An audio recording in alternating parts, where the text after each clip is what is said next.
তামিম ইকবাল খান, যখন আপনার ইগোতে লেগেছিল আপনি বাংলাদেশের হয়ে বিশ্বকাপ খেলতে যাননি, দলের ভেতরে সব কিছু আপনার রাজনীতি মনে হয়েছিল এবং দলের জন্য আপনি আপনার ওপেনিং পজিশন ছেড়ে 4 নম্বরে ব্যাটিং করতেও রাজি হননি।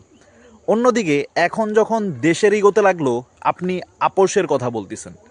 এক কথায় আইসিসি এবং বিসিসিআইয়ের নোংরা রাজনীতির সাথে আপনি আপোষ করার কথা বলতেছেন।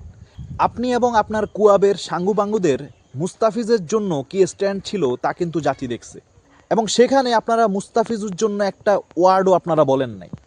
অথচ আপনারা সেই আইসিসি এবং বিসিসিআইয়ের নোংরা রাজনীতির সাথে আপোষের কথা বলতেছেন। অবশ্যই এটাকে জনগণ এবং ক্রিকেটের ফ্যান্সরা খুব একটা ভালো করে দেখতেছে না।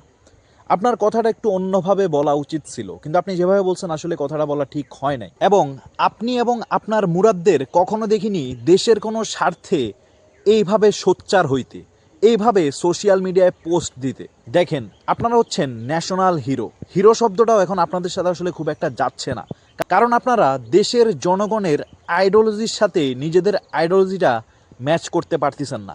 তাছাড়াও দেশের যখন আপনাদের প্রয়োজন ছিল, আপনাদেরকে যে লাখ লাখ কোটি কোটি ফ্যান্সরা ফলো করে, যখন আপনাদের কাছ থেকে একটা স্ট্যাটাস অথবা আপনাদের মুখ থেকে তাদের প্রয়োজনে দেশের জন্য কিছু শুনতে চায়, তখন আপনারা পুরো সাইলেন্ট, কোনো ধরনের টু শব্দটা আপনারা করেন না।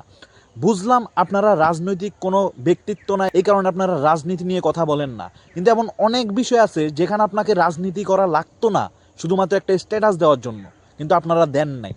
হ্যাঁ, অনেক ক্রিকেটাররাই দিয়েছেন, আমি দেখছি, কিন্তু তারা আন্ডার-19 ক্রিকেটার এবং খুব একটা পরিচিত না।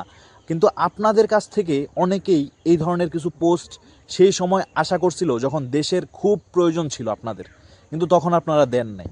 মানে বিষয়টা কিছুটা এমন হয়ে গেল, নিজের ইগোতে লাগলে নো কম্প্রোমাইজ, আমাকে কেউ ভুলে যায় না, কিন্তু দেশের ইগোতে লাগলে কম্প্রোমাইজ।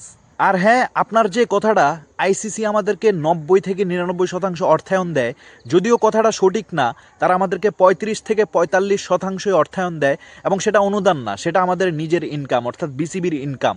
এবং আইসিসি যদি আমাদেরকে 100% অনুদান দেয়, কেন আইসিসির অন্যায়ের সাথে আমরা আপোষ করব? কোনো মতেই না।